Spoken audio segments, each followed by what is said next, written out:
Merci mingi na bino surtout bandeko balandi. Merci pour vous belé na ngonga oyo mvandi liboso ya poste téléviseur na bino pona Olanda masolo ya ba province na biso ya Congo et c'est on za pona nga parce que chaque fois to pesa na rendez-vous esika wapi to lobelaka mingi mambetali ba province na biso ya Congo. Lelo na yambi bongo moko ya député ya notable hein ya Kwango azali pe député national. Alors naïe to komeka ko solo la mingi mambetali développement ya province naïe parce que la député national ya Kwango to ko solo la pe mingi mambetali base électorale naïe pambate ko za la député national ya Kwango azaki bongo élu to aza élu ya Feshi ezali moko ya ba territoire na kata province ya Kwango to komeka ko décortiquer par rapport ya gouvernement ilunga inkamba o ebimi déjà o pe bana Kwango ba se retrouver na deux ministères beke ministère moko ya nzala s'il faut le dire. Mais tu as des thèmes à moi, tu as minimum métalli, ni oyo une caméra au sala pour la banane Kwango et pour la banane fiche. La yango, moi qui est député national Zadiawa, ndeko atuye kila. Emmanuel atuye kila, zali bongo cadre ya PPRD, c'est ça na kanza. On a dit député national élu ya fiche. Mbote ndeko. Mbote papa journaliste. En tout cas, se sentir à l'aise, ceux qui vous a d'habitude qui vous a la difficulté mais bino ko tangi mingi, ko ba mingi le poto.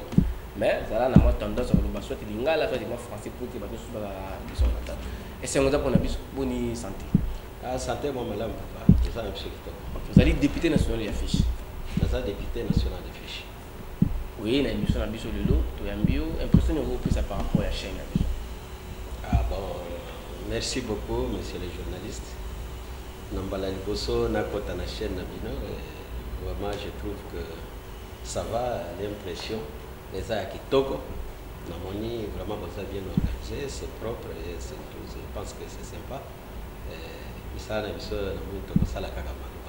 merci honorable Atuyakila Eli Yafeshi parcours politique na yo pendant 2 minutes na nini bana ya Feshi bana ya Congo parce que intérêt ça dit rapport la Feshité ça dit pour la Congo mobimba ko yeba yo na parcours politique ni bana politique na tu dois se retrouver député national. Ah, merci beaucoup, papa journaliste. Ngai na bengami na kombo ya Emmanuel Atuyakila Kimbaku. Na misalo na sali mingi na enseignement. Na salaki enseignant, na primaire, na commis directeur, na sali d'études, na commis préfet. Après la préfecture, na bécole et belé. Na zui promotion ya chef d'antenne à Sekopé. Et sika wapi oyo population ya Feshi ba monaki que vraiment naza mutu moko na kosunga bango. Expérience kaka na musala wana. Oyebi eza Sekopé eza musala ya mbongo. Kosimba mbongo ya batu, ya yote me ya batu, ya bekol ni wana. Après na sali musala wana population na biso ya Feshi ba monaki simplicité na ngai vérité na ngai na makambo mbongo batika ko simba ngate na erreur moko ya détournement ou bien ni voilà ndenge ni na évoluer après nazaki membre ya parti ya PPRD nazaki membre après na yeko koma exécutif ya cité ya Feshi après exécutif ya cité ya Feshi to évoluer voilà alors lelo na législature ya 2018 ngape bachaki kombo na ngai na pona maki neti nazalaka candidat.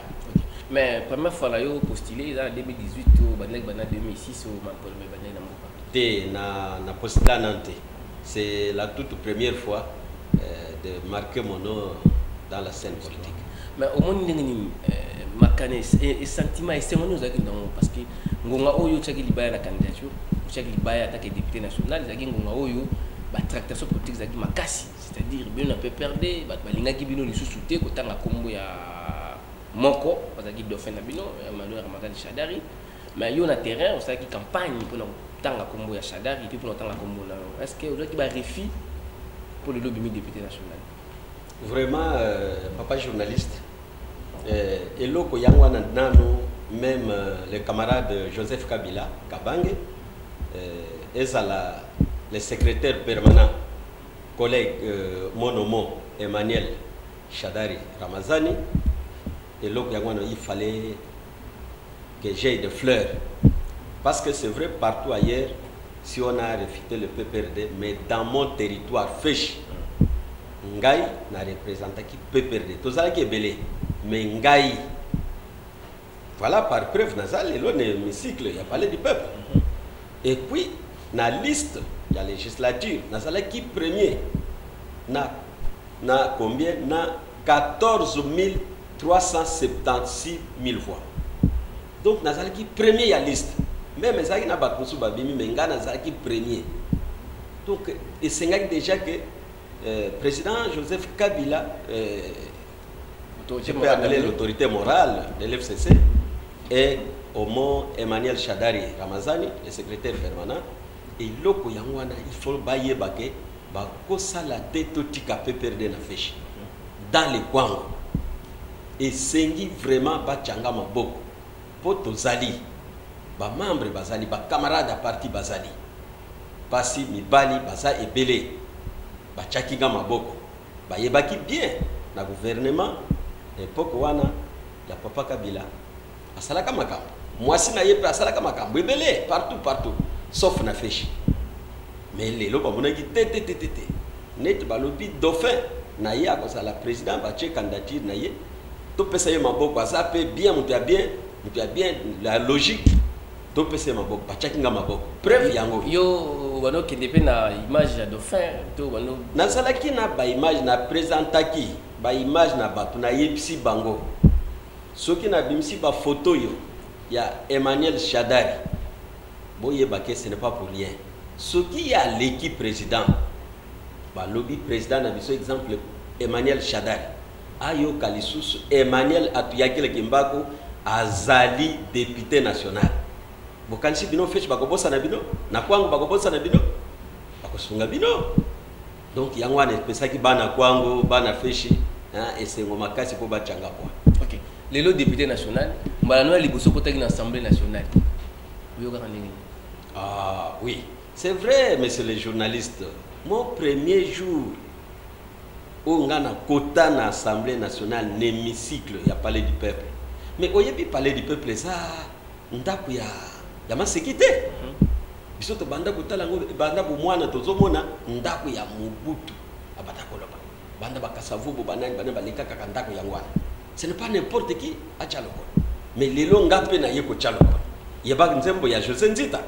Ça neti ba sali feti. Ba bengi ba ba pebele bele baya mais ba kimi. Ba su bayete o ngaza occupé menga Emmanuel na Tchaloko. Kanisa yo moko. Omoni suite. Et sengo fort et sengo fort. Ba collègue na yo na la télévision. Oui, ba collègue ba komi kolanda bana kwangu ba komi komona ngape na télévision même ndenge na zolo ba. Ere ko bimisa na chaîne. Ere ba komona ba ko sepela makasi ba komona nzoka yepe alobaka pona biso nzoka yepe azali na musala. Vous comprenez? Donc eza esengo pona bana kwa. OK. Merci honorable. Tokutsiko mama ya mozindo ya makambo na bengela kyo na émission lelo. Gouvernement ilungamba c'est bimé déjà bana kwango vous allez bon on a des postes ministériels. Impression na welani.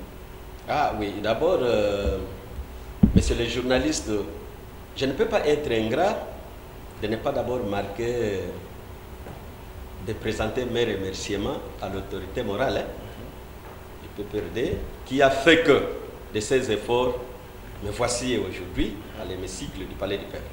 Après, Nazala qui a attaqué, mais à soutenir Ngaï, à protéger Ngaï.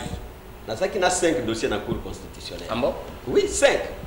Mais Nazala qui a maintenu, Nazala qui a retenu dans la Cour constitutionnelle.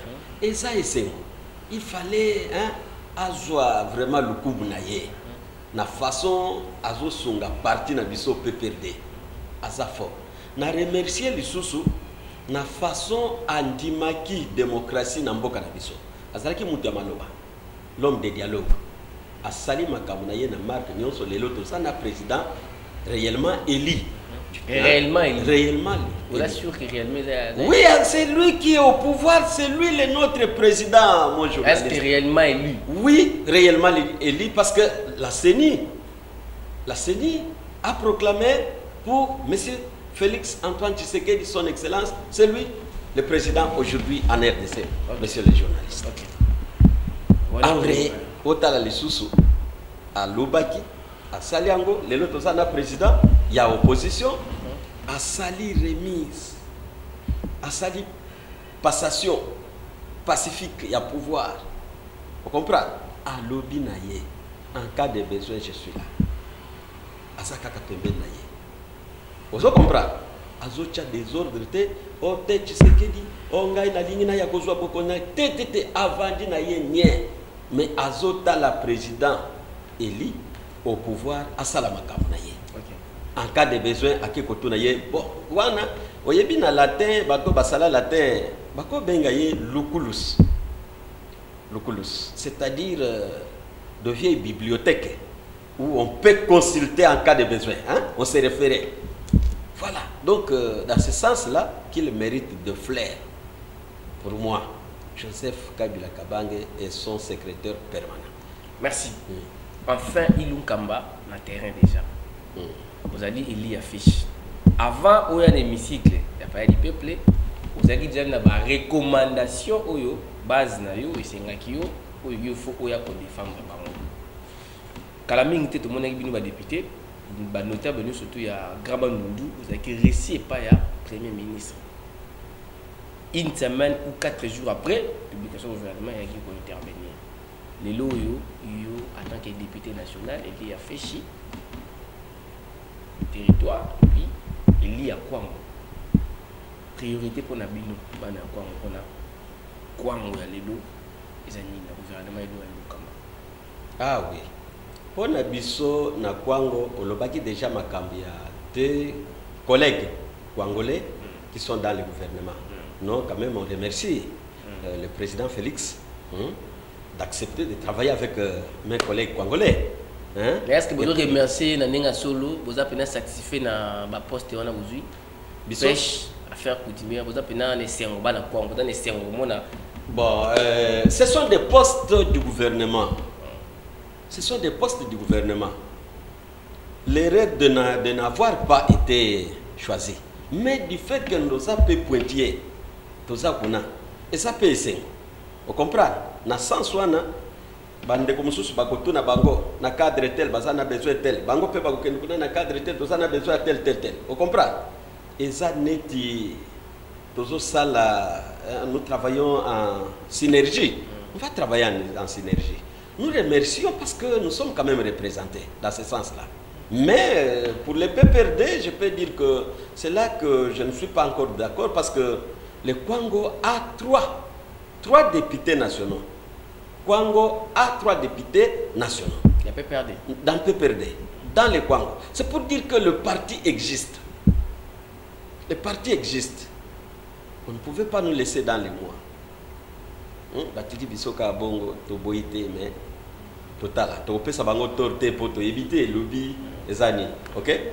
Et silinante. Les paniers circulent encore. Donc pas ba flair na bango. Feshi na gouvernement il doit kamba izelani. Feshi na gouvernement ya Ilunga Silvestre ezo zelanini. Feshi territoire oyo eza na milliers na centre ya province ya Kwango. Ce qui n'a pas le banane Kwango dans l'ensemble province. Province ya Kwango tozana 5 territoires. Oyo yebi même na Nzembo oyo to bengi hymne to bandaka na Feshi. Feshi, Kahemba, Kasongo, Lunda, Popo, Kabaka, Kenge qui forment les Kwango. Feshi, ok? Les 5 territoires qui forment les Kwango. Jusque-là, s'attendent à plusieurs histoires. Parce que jusque-là, on ne se retrouve pas encore. Pourquoi? Dans tous les domaines, dans tous les secteurs. Vous allez voir, même pour la jeunesse qui est de sport, dans les Kwango, nous n'avons pas encore un stade. Il n'y en a pas. Un stade seulement pour les jeunes. Alors qu'aujourd'hui, les jeunes sont bouillants. Ils sont makambo pour tozala. Tozala stade.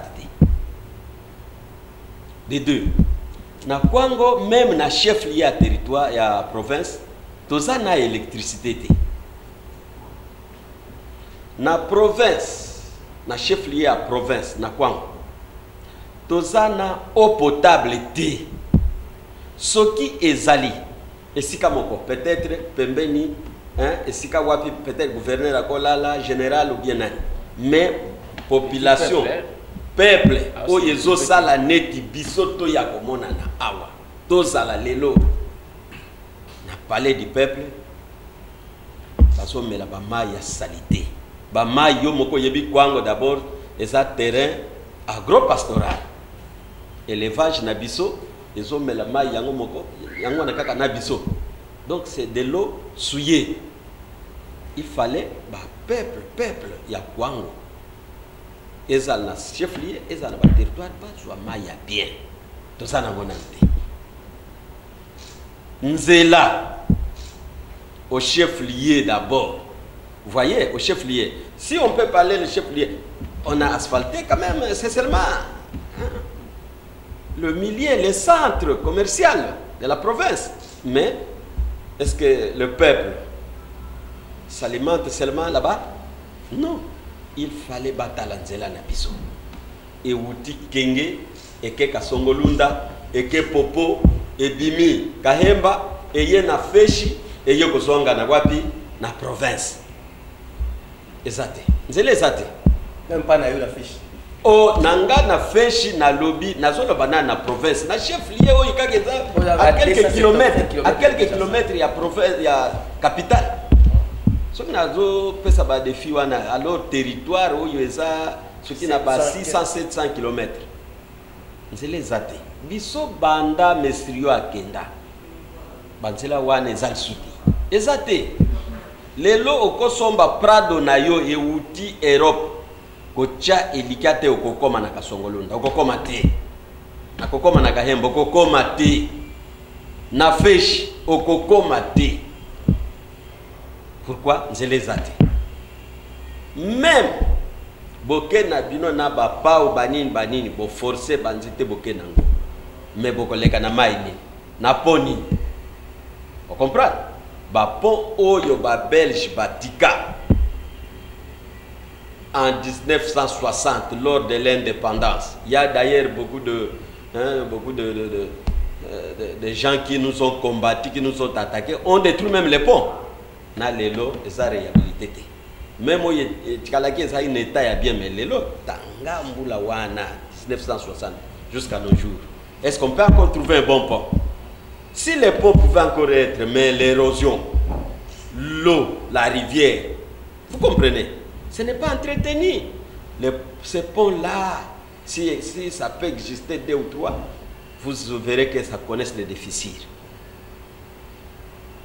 Ce qui montre que Feshi et Kwango dans l'ensemble, ils osent la misala. Ba pont ezati, banzele ezati. Yango tozomona, gouvernement c'est vrai. Tokutanaki na l'autorité chef du gouvernement Sylvestre Ilunga, topesi yeba problème na biso. Toyebi gouvernement peut-être kokokate, hein? Kosala basphalte na banzela nyonso. Mais même système à cantonnage quand même. Vous comprenez? Même système de cantonnage. Tolobaki yango. Tolobi yango awa pe na zolobat. Banani bakoyoka. Gouvernement. Bato nyonso bakoyoka. Bazoli il faut bayeba nzela na biso kuna ezate.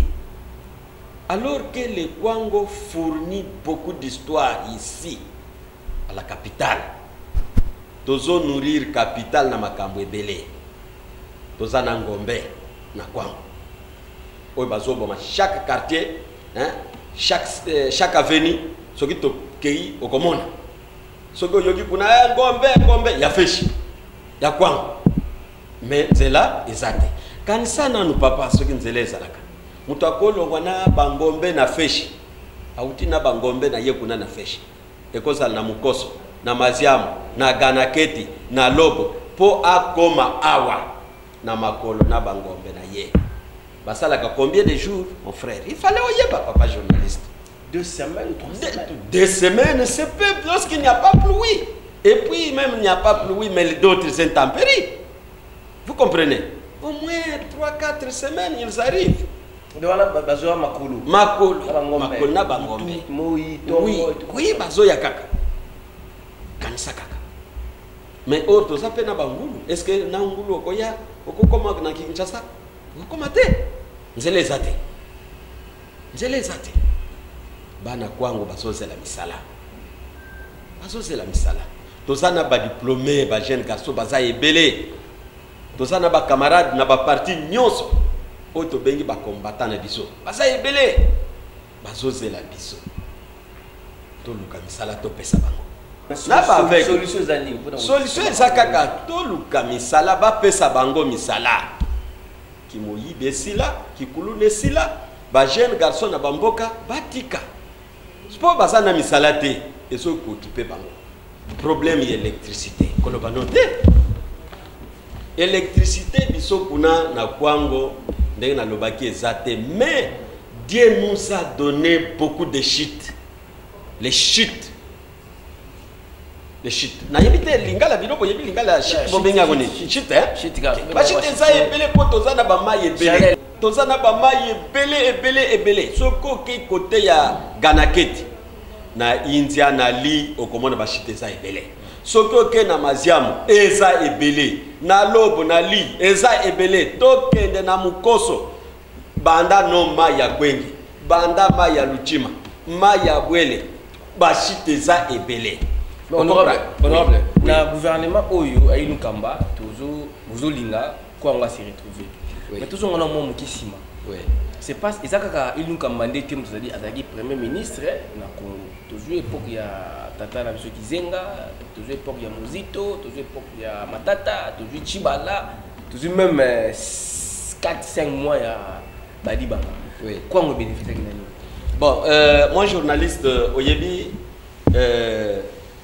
naza mutute na cause zala awa pona ba critique bato basalaki tana bango vous comprenez basalaki tana bango eliki mais vous serez retrouvé na même pendant reine na bango ne dina nini na yepsi yo mai ba mai ça sans po ngele ezate to se retrouver na nini bekol ezate biso na mboka kuna les cas na ba province mususu komona une école de référence c'est-à-dire construite et équipée comme un hôpital tel, construit, équipé, et na biso ezani na kwang. Ezate, yango to lobby to limite to critiquer ba eleka, OK? Lelo peut-être ba toi na nyonso bazali soutenir le gouvernement. Au lieu de critiquer bango, to critiquer te. Basala ki tana bango. Vous comprenez? Mais biso to lobby gouvernement ya lelo. Il y a troisième législature. D'ailleurs, ne pourquoi Dokoloba, Yoka Batmusus Dosai n'a pas cadre Temelelo, 61e année, et ça année, Otosa n'a pas cadre belé. Hein, papa? Si ko ba cadre, il faut bateau batanga et belé basali. Dengue bache gouvernement, bache mutapepele pepelete. Bateau bache bankuma, hein, ma banga pensa, hein, les vrais piliers. Mais pas à la plier dengue, bandana Kingakati. L'autorité morale a insisté, Joseph Kabila, à Kingakati. Il nous a tiré les oreilles. Il ne nous a pas dit que, chers députés, vous êtes ici, travaillez pour le parti PPRD, donnez au parti. Il a dit, vous êtes ici, soutenez la démocratie, travaillez pour l'intérêt de la population, ok? À tous les niveaux, surtout nous qui sommes au niveau national. Mais est-ce que Bino va élu à quoi on réussir dans ma Rambozo Loba? Biso Biso d'abord de ça ini. Mboulo Biso de l'Obagi Boy. Même dès que na Fandia, comme on a parlé du peuple Biso, de ça 12, Congolais. 12. Na 12 ans, qui n'a parlé du peuple, de lobby, Mboulo, de Lingi, Teto Salalikambi. Il y a personnel. Hein, papa? Il y a personnel, c'est-à-dire individu. On a été ensemble. C'est pourquoi tout ça dit ma Biso te présenter le gouvernement et le Kamba ensemble. Hein? Vous avez les dossiers, vous avez présenté les dossiers. Nous avons présenté notre problème, les déshydratats de la population de notre peuple, de nos territoires, les 5 territoires qui forment la province du Kouang. Et d'ailleurs, Tomonaki Neti, Premier ministre, ça a déjà autopsie pour les grands bandoudos dans l'Assemblée, les grands bandoudos, les 3 provinces. Presque les mêmes problèmes. asali synthèse na ye sur na bengi autopsie synthèse na ye amoni neti asalaki déjà ayebi yango déjà yango tozoloba gouvernement ezala ensemble ok na biso beli to sala totala ba problème oyo eza prioritaire hein boleka kipe hein ba mona ke te quand même atuyaki la Emmanuel hein na fesha le KKP azala ki pe proche ya Joseph Kabila proche ya Emmanuel Shadari hein il y a un proche pe na maman Janine Mabunda bino ba politicien bo créer vous allez na base ya bloko wana bino ba politicien bozo ko tchaka ba chef de regroupement na ndenge na bino en tant que politicien bazo respecter na lobby oui merci papa journaliste Ozana a raison c'est vrai que ce sont des politiciens mais un politicien averti ne peut pas semer les désordres to yaki telelo ba pesi biso pouvoir to yawa to même désordre to même na mboka et surtout na pouvoir coutumier biso to ko kende te na ministère des affaires coutumières to loba te désormais ngai na yaki bazomona Emmanuel Apiyaki laza député national mais kozonga nanga nazonga na pouvoir na za grand chef coutumier kianza et si baté ok honorable merci to comme na suka un message moko na bana ya feshi surtout na monoko oyo bango bayoka yo facilement à part lingala na français. Oui, merci beaucoup papa journaliste. Avant mukutala journaliste musonga ndinga na muna nsuka ya bana feshi yakena Kinshasa bana ya kwangu yakena Kinshasa ke wake Kikongo tawa tasimba ntete mugezo songende feshi yina mugezo tuba bet me connaissaka rébellion muleliste na rébellion muleliste bobe sabe to banzo nyo te voilà na lingala pour pas comprendre bien pour peut-être des messages sur la lo bananga yo senga kina loba o bato feshi bakoyoka lingala c'est vrai pour na ba kinois ba congolais ba congolais mais on se souvient na ya rébellion wana la ngi pas comprendre ngo avant to kota on va voir la message na feshi a connu la rébellion muleliste donc to zwaka na feshi to saki attaquer l'époque ya mulela hein rébellion ekota ikuna surtout deux secteurs ezala ki secteur ya Mukoso na secteur ya Maziam bandako oyo ba belge batonga ezala ki détruit mais na lelo même ndako moko eza na réflexionné te OK na lelo deuxième point na entrée ya AFDEL batu ba na ba soda AFDEL ba zwa bangombe na biso pillage na ye na koloba ezala ki na pillage systématique c'est comme ça que lelo ba famille ebele ya feshi batikala sans eloko po ba faire étudier bana bazana pasi souffrance kutu bana batikala na ndako po bazali na bangombe ezalaki pillé.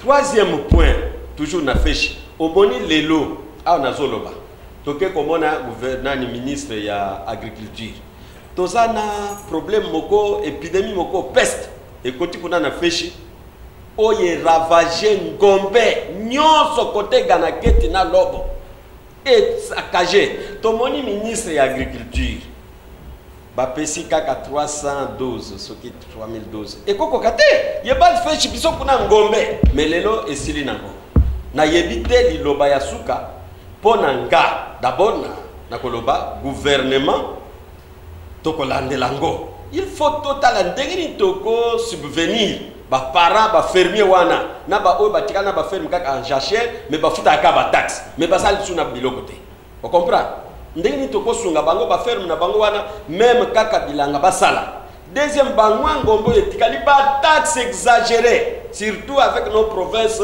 très pauvres taxe sur taxe osana ngombe moko koyoka il faut ofuta $300,000 $300 yo zana bangombe kaka mibaleto moko futa $300 na taxe okanji bali epsioni pesa ngombe wana nakosi voilà donc liloba suka pona ngai bana fishi bana ya kwango ba congolais en général parce que nous représentons le pays nous sommes les élus du peuple toza élus du peuple tozalia wana perchoir ya nani na niveau ya assemblée tozoloba toza représenter population biso bato kozwa message à population tomemi na gouvernement biso toza na musala wana tozo légiférer donc voter ba loi tozo sala nini susu tozo sala suivi ya bana na beto ya feshi nyonso partout ya bokele tiba ya ikela bo vande ya lobo ya ganaketi ya maziamu ya mukoso yo vanda mujoko musuku mupende mukwese mumbala musone betu ke tubande botulaka betu awa sambu tibo boku kingila nde gouvernement ko vana place muti betu ke deja wa sambu na kutubila bo sambu na kusosi ki betu ke natina bo betu sochila bo bisaka kima ntete betu ke sosa yoyina sambu tibana nyonso ya feshi ya kelanda betu tawa betu awa talanda betu meketi ba problème muta kuvutukila na chaîne nange ya ke ya muke kusaba ke salamaka na feshi ya bantu yankaka bamfumu ke zaba ve muta vutukile yo surtout des localisations des baptisations et coupure des salaires des enseignants wana kolandelango surtout dans l'enseignement na kolandelango voilà un peu je voulais dire qu'on protège les quelques enseignants bafuta bango ba oyepe baza sans salaire baza ba oza kasiwanati oza na assemblée naza kuna yango nazoloba nga naza enseignant eloko aliboso tokosenga bafuta ba NP na bato nyonso bazosanisala na bantité nyonso sans salaire. Vous comprenez? Merci. Comme il a souka honorable la candidat Bandeko Balandi, vous comprendre oui vous allez venir comme invité député national Elia Feshi bana kwangu honorable Emmanuel Atuikila oto solo naye maambetali gouvernement ilunga kamba oyo faut que ça la pona kwangu so bo sepe une émission oyo bo pesa mbote na bato nyonso ba réaliser moi c'est l'équipe technique accompagner ngai et puis na assistance ya Ndeko Charles Lukanyanga direction Bimba ya CBS télévision merci la confiance que vous accordez na émission ba province na biso tout monde na bongo mbalasima na invité merci.